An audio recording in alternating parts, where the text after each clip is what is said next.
नमस्कार दोस्तों, स्वागत है आपका हमारे आज के वीडियो में।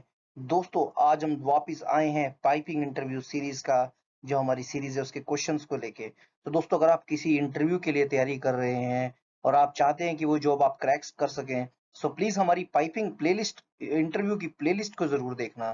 दोस्तों, बेहतर एक्सपीरियंस के लिए वीडियो को प्लीज 1.5x की स्पीड से देखें और आगे की वीडियोस के लिए हमारे चैनल को लाइक करें, फॉलो करें और सब्सक्राइब करें। सो आइए बढ़ते हैं आज के वीडियो की तरफ और जानते हैं पाइपिंग इंटरव्यू के कुछ और क्वेश्चंस के बारे में। दोस्तों, आज की वीडियो में जैसे पहले ही बताया है, कुछ बहुत ही अच्छे क्वेश्चंस लेके आए हैं। प्लीज वीडियो को अंत तक देखिएगा।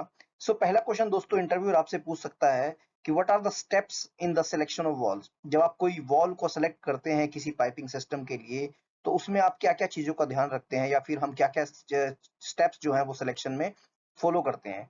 पहली चीज तो दोस्तों, हम जान वॉल सेलेक्ट करने से पहले देखते हैं कि हमें क्या हैंडल करना है। लिक्विड है, गैस है या पाउडर है।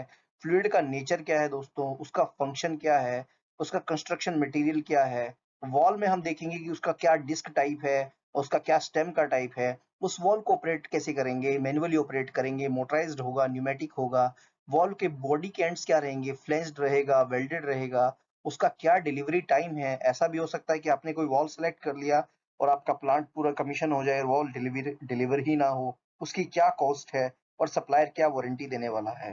दोस्तों, कभी भी जब हम किसी भी सिस्टम के लिए वॉल्व क्या या फिर कोई भी हम इक्विपमेंट भी सिलेक्ट करते हैं, तो जनरली हम ये सारी चीजों के थ्रू गो थ्रू करते हैं और तभी हम उस चीज के सिलेक्शन के ऊपर डिसीजन लेते हैं। अगले सवाल की तरफ बढ़ते हैं दोस्तों। What are the straight run requirements of orifice plate. तो आप सब जानते होंगे, जब हम सिस्टम में ओरिफिस प्लेट लगाते हैं, तो ओरिफिस प्लेट से हम फ्लो की वैल्यू हमें सही मिले, तो हमें उस चीज के लिए सिस्टम में स्ट्रेट रन देना देना पड़ता है। अगर हम स्ट्रेट रन नहीं देंगे तो हमारा जो फ्लो रहेगा वो टर्बुलेंट रहेगा और वह हमेशा जिगजैग मोशन में रहेगा। उस वजह से मेरा फ्लो ट्रांसमीटर कभी भी एग्जैक्ट रीडिंग नहीं देगा। तो हम हमेशा निर्धारित करते हैं कि हमारा कुछ भी स्ट्रेट रन अपस्ट्रीम और डाउनस्ट्रीम रहे फ्लो ट्रांसमीटर के लगाने के बाद। दोस्तों, इनलेट में जो स्ट्रेट रन रिक्वायरमेंट होता है, यानी कि 15D टू 20D, और डाउनस्ट्रीम में दोस्तों रिक्वायरमेंट होता है 5D। यहाँ पे जो D है वो डायमीटर ऑफ पाइप है। It depends upon piping configuration और D/D रेशियो के ऊपर डिपेंड करता है। यानी कि जहाँ पे जो स्मॉल d होता है, ratio of inside dia of orifice plate and pipe. It is confirmed with instrument engineer in instrument specification of project. Basically 15D से 20D अगर आप स्ट्रेट रन देंगे अपस्ट्रीम में और 5D तक आप स्ट्रेट रन देंगे डाउनस्ट्रीम में, तो 99% चांसेस है कि आपका ओरिफिस प्लेट जो है वो एकदम से एग्जैक्ट रीडिंग देगा, क्योंकि टर्बुलेंस फ्लो तब तक पाइप का समाप्त हो जाएगा। नेक्स्ट सवाल दोस्तों, आप कभी भी इंटरव्यूअर आपसे पूछ सकता है कि आप मुझे 3 वॉल्स के बारे में बताइए जो कि हम पाइपिंग इंडस्ट्री में कॉमनली यूज करते हैं। दोस्तों, 3 तरीके के वॉल जनरली यूज किए जाते हैं उनका पर्पस के हिसाब से। एक होता है आइसोलेटिंग वॉल, एक होता है दोस्तों रेगुलेटिंग वॉल और तीसरा होता है स्पेशल वॉल। तो आइसोलेटिंग वॉल नाम से ही पता चल रहा है, जब हमें सिस्टम को बिल्कुल आइसोलेट करना है, यानी कि ऑन या ऑफ में काम करना है, तब हम आइसोलेटिंग वॉल्स को यूज करते हैं। सबसे इंपॉर्टेंट और सबसे सबसे ज्यादा इंडस्ट्री में यूज करने वाला आइसोलेटिंग वॉल होता है gate valve. Gate valve, ball valve, piston valve, plug valve, butterfly, diaphragm and pinch type valve, ये depending upon the system, depending upon the fluid और क्या प्रेशर टेम्परेचर है, उसके बेसिस पे यह सब को हम ऑन एंड ऑफ या फिर आइसोलेशन में यूज कर सकते हैं। रेगुलेटिंग वॉल का क्या मतलब होता है दोस्तों, जो कि फ्लो को रेगुलेट करता है। मतलब हमें डिफरेंट टाइम्स पे डिफरेंट फ्लो चाहिए होता है सिस्टम में, तो उस रेगुलेशन के लिए हम लोग कुछ वॉल्स को यूज करते हैं। तो उसमें सबसे इंपॉर्टेंट होता है ग्लो वॉल। तो ग्लो वॉल, नीडल वॉल हो गया आपका, बटरफ्लाई वॉल हो गया, डायफ्राम हो गया, पंच हो गया, पिस्टन हो गया, पिंच हो गया, सॉरी ये पिंच है और ये पिस्टन। दोस्तों, ये वॉल्स कौन से होते हैं, ये वॉल्स को आप रेगुलेटिंग वॉल्स में यूज कर सकते हैं। डिपेंडिंग अगेन फ्लो का, सिस्टम का क्या फ्लो है, क्या टेम्परेचर है, उस बेसिस में इन वॉल को सिलेक्ट किया जा सकता है। नेक्स्ट है स्पेशल वॉल्स। स्पेशल वॉल्स दोस्तों, कुछ वॉल्स ऐसे होते हैं जो कि स्पेशल एक्टिविटीज में यूज होते हैं और हमें जो सिस्टम को सपोर्ट करने के लिए यूज किए जाते हैं। जैसे मल्टी पोर्ट वॉल हो गया, फ्लोट हो गया, फ्लश बॉटम वॉल हो गया, फुट वॉल हो गया, प्रेशर रिलीफ वॉल हो गया और ब्रेथ वॉल हो गया। ये 3 कैटेगरीज रहती हैं दोस्तों, जो कि हम लोग अलग अलग वॉल्स को, जितने भी हमारी इंडस्ट्री में मेजोरिटी ऑफ वॉल्स यूज होते हैं, वो इन 3 कैटेगरीज में ही बटे होते हैं। अगला सवाल दोस्तों, what is the basic difference between piping specification ASTM A 106 grade A, B और सी। तो जब आप पाइप सेलेक्ट करते हैं तो आपने सुना होगा कि यहाँ पे एसटीएमए 106 ए ग्रेड पाइप यूज कर लो, यहाँ पे बी कर लो, यहाँ पे सी कर लो। जो सी का मतलब होता है, सी दोस्तों, सॉरी, जो ग्रेड का मतलब होता है, जो ग्रेड डिपेंड करती है यह कार्बन परसेंटेज के ऊपर डिपेंड करती है। वैसे भी आपको पता होगा कि जो स्टील होता है, आयरन में जब हम लोग स्टील को मिला देते हैं तब वो स्टेनलेस स्टील या फिर स्टील बन जाता है। सो कार्बन कंटेंट का वेरिएशन ही दोस्तों ए ग्रेड, बी ग्रेड और सी ग्रेड में डिफरेंसेस लाता है। तो एस्टे में 106 ए ग्रेड होता है, 0.25% carbon, 0.3% carbon is grade B और 0.35% carbon is in grade C. तो आप कमेंट सेक्शन में मुझे ये बताएंगे कि ग्रेड ए, ग्रेड बी और ग्रेड सी को हम कहाँ कहाँ पे यूज करते हैं, क्योंकि अलग अलग कार्बन का परसेंटेज है तो दोस्तों पाइप की प्रॉपर्टीज में चेंज आएंगे। अगली स्लाइड में बढ़ते हैं। इस स्लाइड में दोस्तों कुछ आप स्टैंडर्ड्स के क्वेश्चंस डाले हुए हैं, बहुत ही इंपॉर्टेंट है, बेसिक सवाल होते हैं। इंटरव्यूअर हमारी इंफॉर्मेशन जानने के लिए हमें कितनी नॉलेज है, हम कितने साउंड है, ये सवाल पूछ लेता है। पहला सवाल है दोस्तों, एस में बी 16.1 किस चीज को डिस्क्राइब करता है? दोस्तों फेस टू फेस और एंड टू एंड डायमेंशन जो फेरस वॉल्स के होते हैं वो हमारे एस में बी 16.10 से मिलते हैं। जब भी आप कोई वॉल सेलेक्ट करेंगे और अगर आपको उसका एंड टू एंड डायमेंशन देखना है और फेरस वॉल का और फेस टू फेस डायमेंशन देखना है तो आप इसमें बी 16.10 को रेफर करेंगे।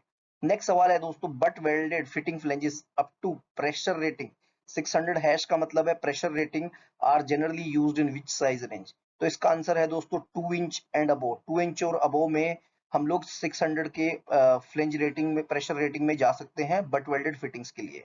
नेक्स्ट सवाल है दोस्तों, small bore fittings are covered under which American standard? ASME B 16.11, जैसे हाफ इंच हो गया, 3/4 क्वार्टर हो गया, ये सब स्मॉल बोर फिटिंग्स होती हैं। इन सब फिटिंग्स को कौन से स्टैंडर्ड में कवर किया गया है? एस में बी 16.11 में। नेक्स्ट सवाल है दोस्तों, large bore fittings are covered under which American standard?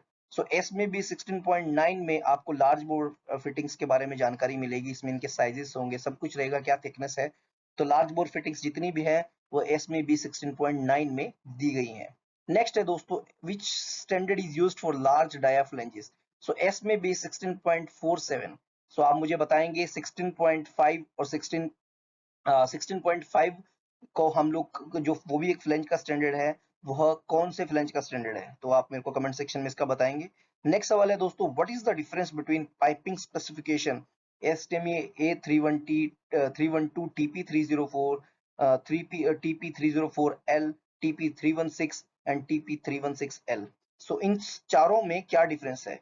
This दोस्तों इनमें डिफरेंस है कार्बन कंटेंट का।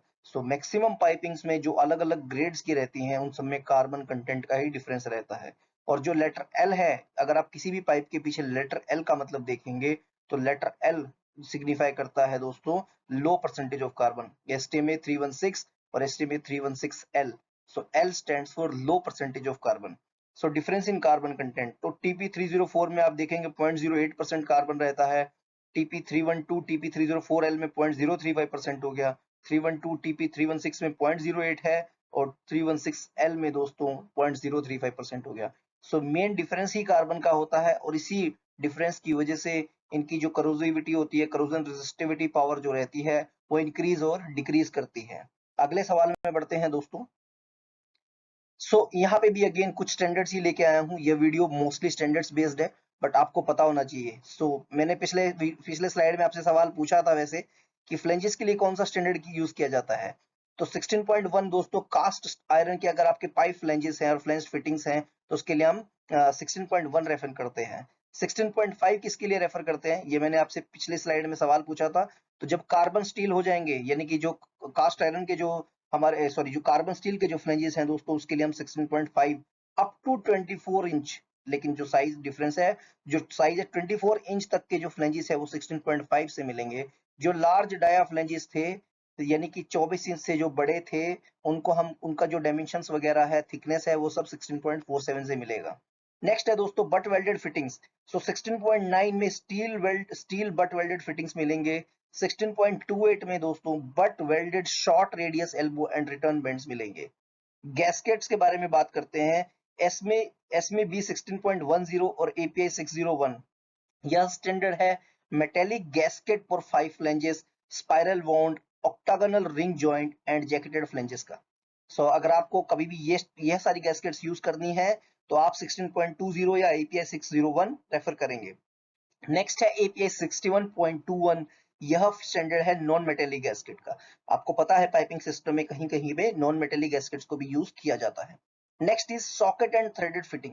So 16.11 is your forged steel socket welded and threaded fittings. मतलब अगर small size की fittings है और वो socket welded है और threaded है, so you have to refer 16.11. Next is walls. SMB 16.10 again मैंने पहले भी बताया था, face to face and end to end dimension अगर वॉल्स का आपको देखना है तो 16.10 रेफर करेंगे. 16.34 is flanged and butt welded and steel walls, pressure and temperature reading except ball plug walls, plug and butterfly walls. तो इन तीनों वॉल्स को छोड़ के बाकी सभी वॉल्स के जो डायमेंशंस हैं, प्रेशर टेम्परेचर रेटिंग है, वो 16.34 से आपको मिल जाएंगे. पाइप्स के लिए भी दो स्टैंडर्ड रहते हैं दोस्तों, जिसमें हमें पाइप का शेड्यूल नंबर मिल जाता है. एसमें भी 36.10 आपका वेल्डेड और सीमलेस रॉट आयरन पाइप्स के लिए होता है. वहीं 36.19 is for stainless steel pipes. So ये कुछ स्टैंडर्ड्स हैं. ये सब यूज होते हैं जब हम इंजीनियरिंग करते हैं, जब हम डिजाइनिंग कर रहे होते हैं, या फिर जब हम लोग कंस्ट्रक्शन कर रहे होते हैं. ये सब स्टैंडर्ड्स हम day in day out use करते हैं.